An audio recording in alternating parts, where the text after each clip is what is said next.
Just be sure and wash your hands when you finish, okay?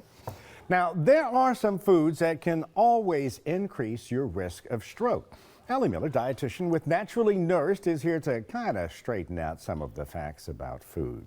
Okay, stroke. Yes. #1 killer of people here in the U.S., but there are ways to kind of lower your risks for that? Absolutely. So stroke is essentially a blood clot or a burst of a blood vessel leading up to the brain. So it's a similar mechanism to that of a heart attack. It's just focused in the brain rather than the heart. So we look at blood pressure and cholesterol as some of the biggest culprits for risk. Okay, so how do foods fit into the picture Sure. to lower the risk now? Both ways. There can be foods that cause it. Our three biggest culprits are trans fats. Those are going to be found in your processed foods like pastries, snacks, things with partially hydrogenated oils. Also sugars and refined carbohydrates, as well as diet sodas have increased risk for stroke.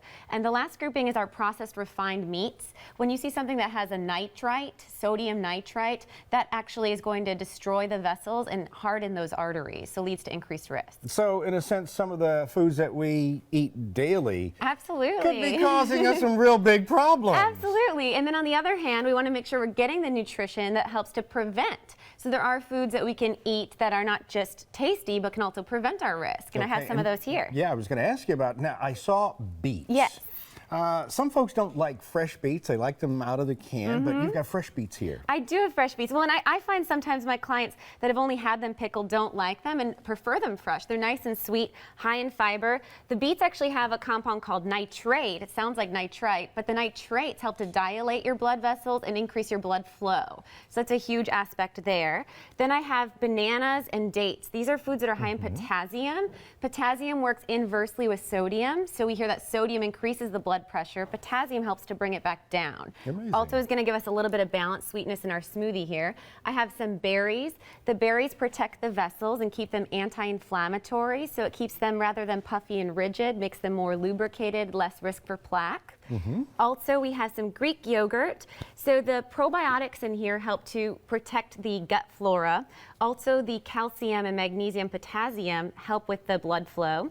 And the protein in there balances out all of those sugars. As we talked about, sugars can increase your risk, so we want to keep that protein to keep your blood sugar in check. And I also thought this was sugar, but you said this is flax. This is flaxseed, so my omega-3s for, again, the healthy vessels. And lastly are the plant sterols found in almonds and soy.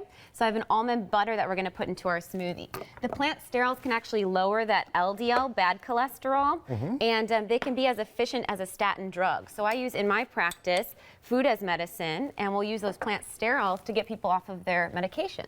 And should I bring the flax over to you? Sure, that sounds good. Alrighty, So we'll put in this Greek yogurt, the flaxseed, the almond butter. We can toss in those berries. Bananas, dates? Yep, I'm going to do half and half of that. Okay. I have some blackberries and some blueberries as well. We'll toss on in, and then just the fresh dates.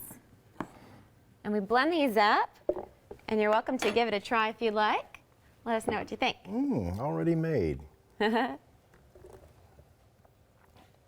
Oh, this is nice. Yeah, I would put some ice in it to really chill it. You could do that. This is really And then I'm just using a little bit of almond milk as the liquid. A big aspect of stroke prevention is the lifestyle component. So keeping in mind in my practice, we also do stress assessments and work with lifestyle change so that you can be the whole picture of wellness. Well, Allie, thank you so very much. Sure. And we can find the recipe online at HoustonTexasFood.com. Thanks a lot, Allie. Sure. Great.